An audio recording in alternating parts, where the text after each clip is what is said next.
Bonjour à tous et bienvenue à tous dans cette vidéo où nous allons parler aujourd'hui 30 septembre de Saint Jérôme. Vous savez, la plupart des saints sont reconnus pour une vertu ou une dévotion exceptionnelle, mais Jérôme est souvent reconnu pour son mauvais caractère. Certes, il avait un très mauvais caractère et pouvait utiliser une plume ou un vitriol, mais son amour pour Dieu et son Fils Jésus-Christ était extraordinairement intense. Quiconque enseignait l'erreur était un ennemi de Dieu et de la vérité, et saint Jérôme s'en prenait à lui de sa plume puissante et parfois sarcastique. Il était avant tout un érudit des Écritures, traduisant la majeure partie de l'Ancien Testament à partir de l'hébreu. Jérôme a également écrit des commentaires qui constituent pour nous aujourd'hui une grande source d'inspiration scripturaire. Étudiant passionné, érudit méticuleux, épistolier prodigieux, il a été le conseiller de moines, d'évêques et de papes. Saint Augustin a dit de lui, ce que Jérôme ignore, aucun mortel ne l'a jamais su. Saint Jérôme est particulièrement important pour avoir réalisé une traduction de la Bible appelée la Vulgate.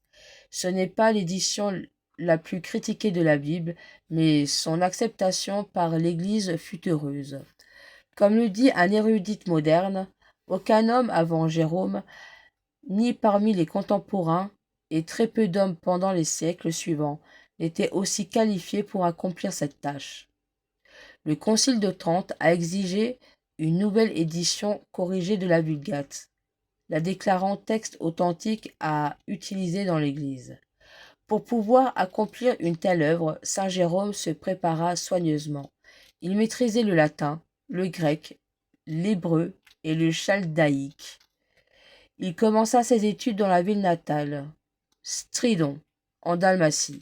Après cette formation initiale, il se rendit à Rome, haut lieu du savoir à l'époque, puis à Trèves, en Allemagne, où l'érudition était très présente. Il passa plusieurs années dans chaque ville, cherchant toujours les meilleurs professeurs. Il fut un jour secrétaire particulier du pape Damas. Après ses études préparatoires, il parcourut la Palestine, marquant chaque étape de la vie du Christ d'une dévotion débordante. Mystique, il passa 5 ans dans le désert de Chalcis pour se consacrer à la prière, à la pénitence et à l'étude. Finalement, il s'installa à Bethléem, où il vécut dans la grotte que l'on croit être le lieu de naissance du Christ. Jérôme mourut à Bethléem, et ses restes reposent aujourd'hui dans la basilique Sainte-Marie-Majeure de Rome.